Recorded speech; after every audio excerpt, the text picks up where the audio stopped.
Our 18-day tour cruise of USA, Canada and Alaska commenced in Seattle, Washington State. Situated on the west coast of the United States, Seattle and its suburbs are home to a number of technology companies, such as Boeing, Microsoft, Amazon and Nintendo, to mention a few.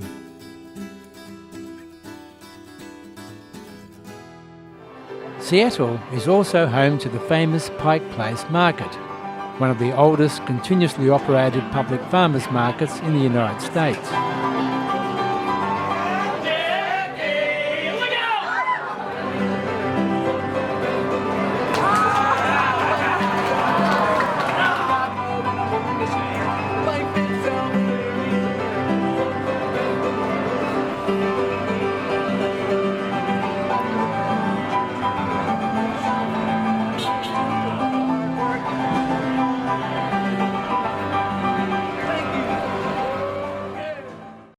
From Seattle, we moved through the wheat fields and wine country of eastern Washington State.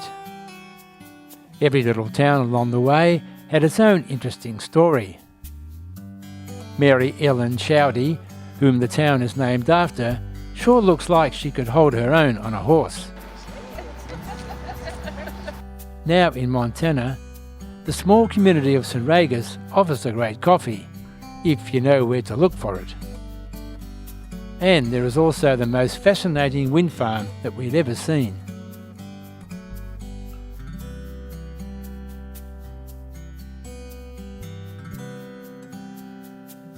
Also in Montana is the Grant Cause Ranch historic site that was once the headquarters of a 10 million acre cattle empire.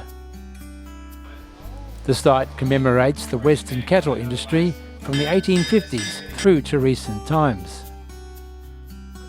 It was a bit on the chilly side, and the chuck wagon was doing a roaring trade, pouring hot coffee.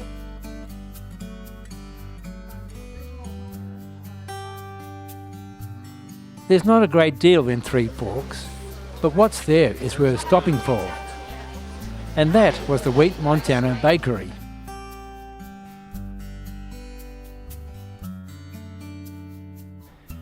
We were to spend a couple of days in Yellowstone National Park, with our accommodation and base being the nearby community of Gardiner.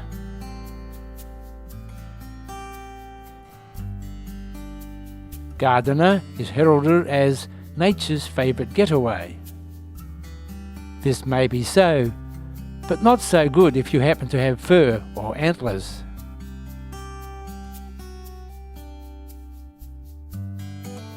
On our first day at Yellowstone, we drove deep into the park, spending most of the day in the vicinity of the well-known geyser, Old Faithful.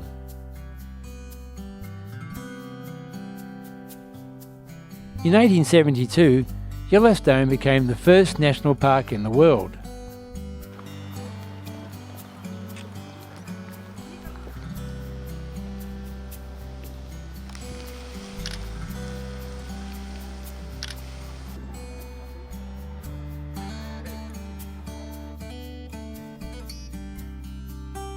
The Old Faithful Inn, completed in 1904, was built with local logs and stone, and is considered to be the largest log structure in the world.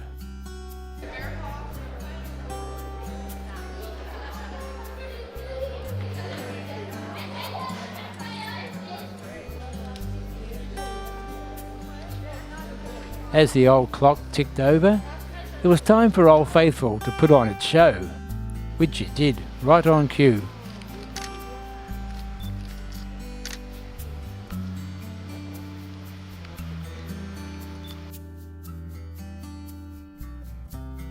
All the animals at Yellowstone are wild, and the park stipulates the visitors must keep a required distance away.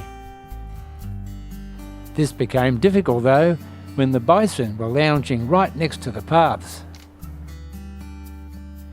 The predominantly yellow colour, as seen in the canyon, is what gave the park its name. With a drop of 90 metres, the lower falls on the Yellowstone River are the most spectacular. The next day we walked through the extensive Mammoth Hot Springs area. It was fascinating to be surrounded by snow on one hand and steaming hot water on the other.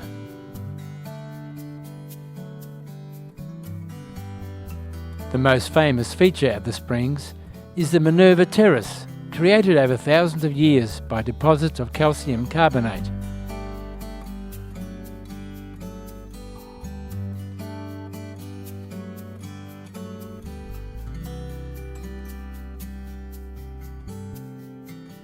Leaving Yellowstone and Gardner, we headed north to visit the city of Helena, the capital of Montana.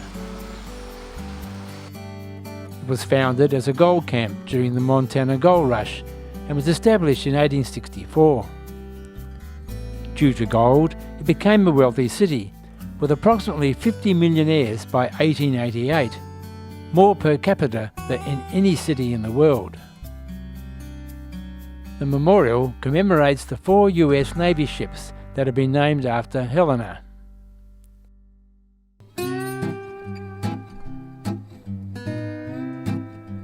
The huge flag on Veteran Hill overlooked the sparse town of Shelby and our motel for the night.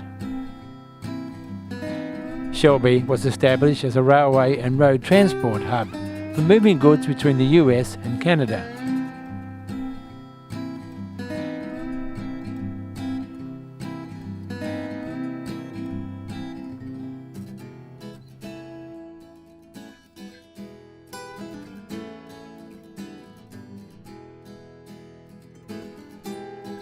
Once over the border into Alberta, Canada, our first stop was at the head-smashed-in Buffalo Jump site.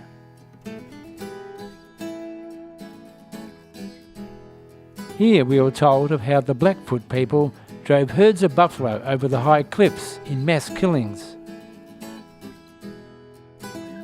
This method, which was used for thousands of years, made the animals easier to process for food, skins for clothing and shelter, and for tools made from their bones.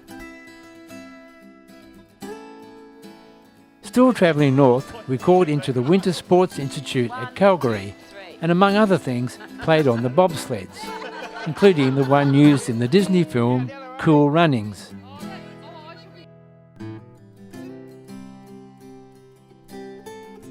Banff is a world-class resort town in the heart of the Rocky Mountains. We were to stay in Banff for 2 nights, our base for visiting the Columbia Icefield.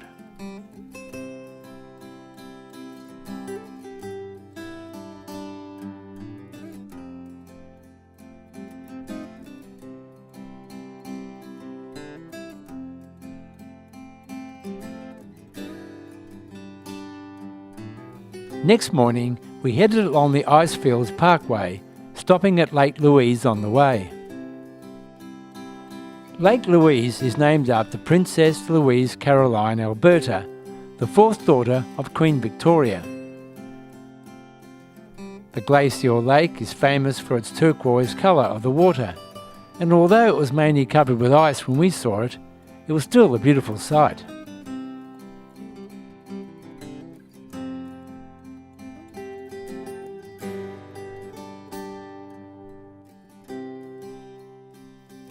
After arriving at the Columbia Icefields Discovery Centre, we boarded the 6-wheel Ice Explorer bus for the drive out to the Athabasca Glacier.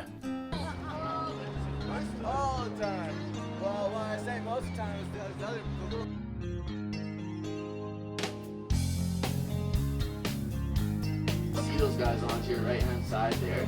That is known as Ride on the Glacier for that.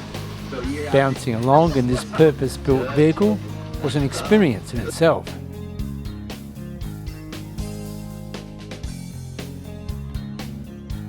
Right on, were they cool? It was underneath the snow, and they found it with the grader. And so they marked our roads. Once on the glacier, a warming shot of whiskey was appropriate for toasting the achievement.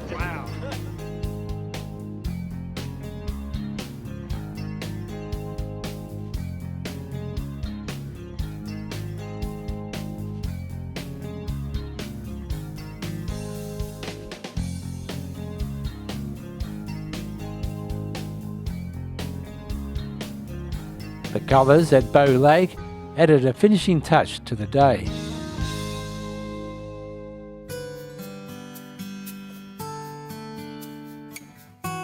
This was the day we boarded our ship for the Inside Passage cruise.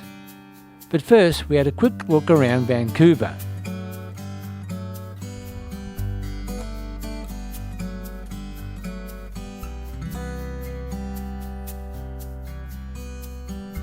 Then we headed to the port of Vancouver for our boarding of the celebrity cruise line ship Millennium.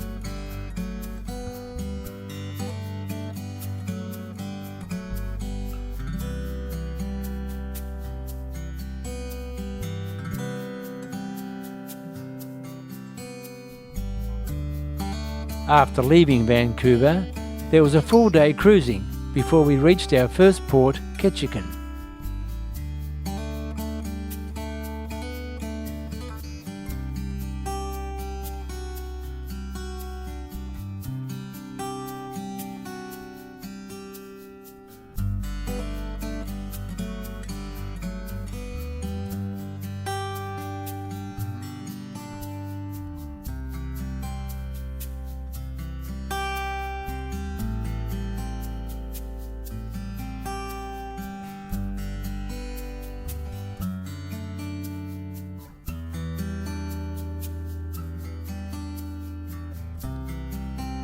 Ketchikan is known as the salmon capital of the world. It is also known as Alaska's first city, as it is the southernmost major settlement. Ketchikan is the ancestral home of the Tlingit people, who have carved the world's largest collection of totem poles.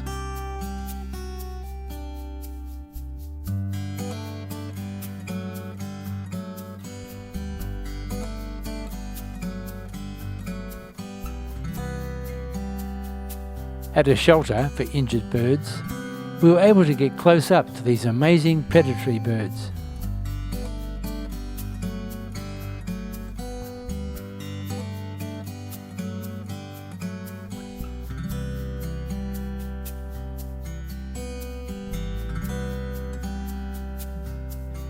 Historic Creek Street is built over the waters of Ketchikan Creek and is known as Ketchikan's Old Red Light District. In fact, back in the good old bad old days, there were over 20 bawdy houses selling bootleg liquor and other services.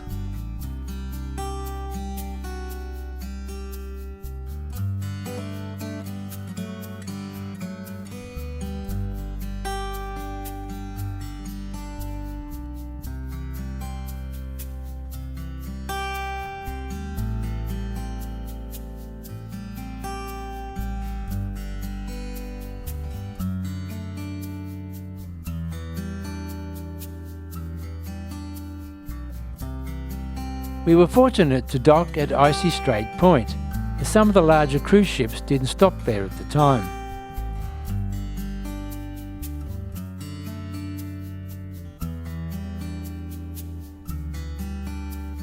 A major attraction at this privately owned tourist destination is the Zip Rider zip line that is 1,600 metres long and 400 metres high. The Tlingit community of Huna is only an easy walk or shuttle bus ride away.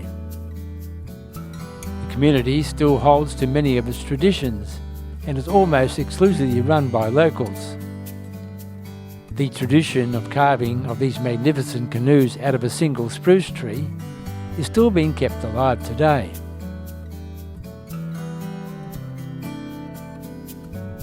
The historic salmon cannery, established in 1912, is now an informative museum.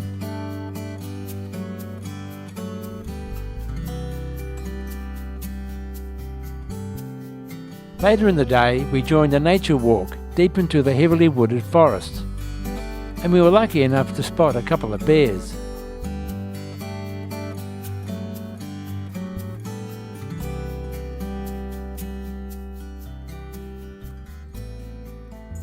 Juneau is in fact the capital of Alaska, despite its remoteness, with no roads connecting it with the rest of North America. Although everything has to come in or go out by boat or plane, it is a thriving community, with tourism playing a big part in that.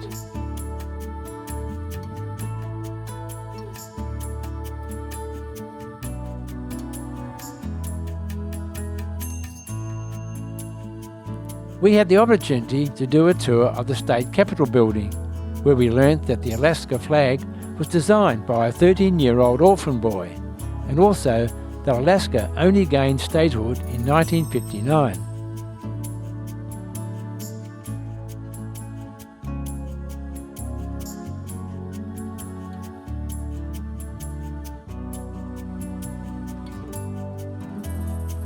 But for great views of Juneau, you can't beat a ride on the Mount Roberts Eagle.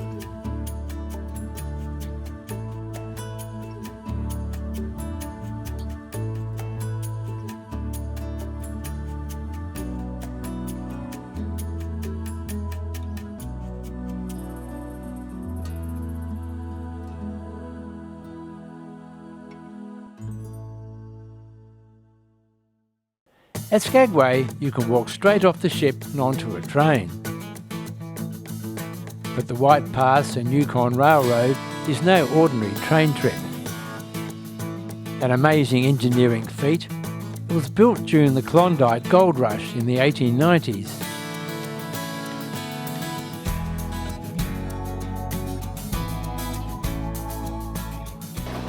What with its trestle bridges, tunnels, steep mountain sides cut into the rock, and expansive panoramic mountain views, it is an experience not to be missed.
There are even glimpses of the famously steep Chilcot Trail, trudged by thousands of hopeful gold prospectors on their way to the Yukon goldfields. Downtown Skagway takes you back to the days of the Klondike gold rush, with its restored 19th century buildings and frontier atmosphere.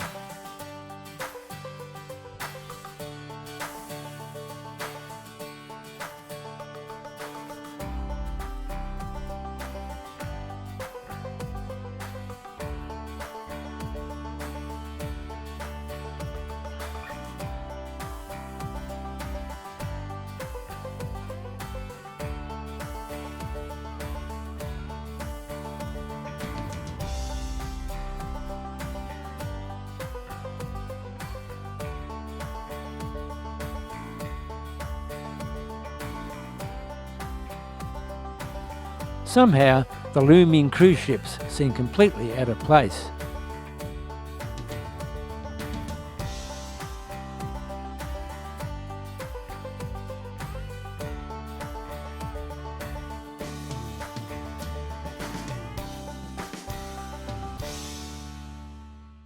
Sailing in Disenchantment Bay was anything but disenchanting, as we were confronted by the stunning sight of the 10-kilometre wide Hubbard Glacier.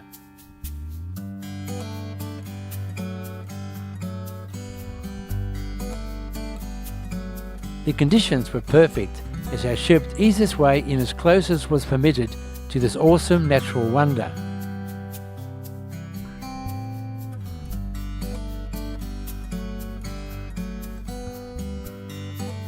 The dramatically massive Tidewater Glacier is the largest in North America.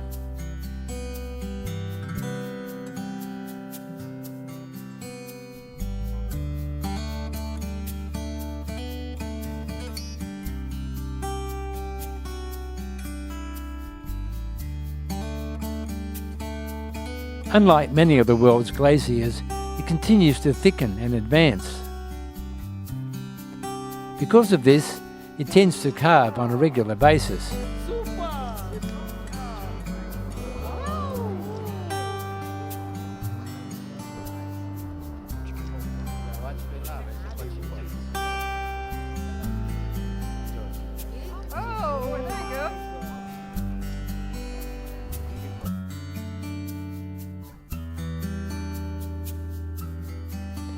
Our cruise was now coming to an end, but not our time in Alaska. So look out for our next Alaskan adventure and join us as we fly up above the Arctic Circle to the northernmost town in the United States and return by Alaska's adventure road, the Dalton Highway.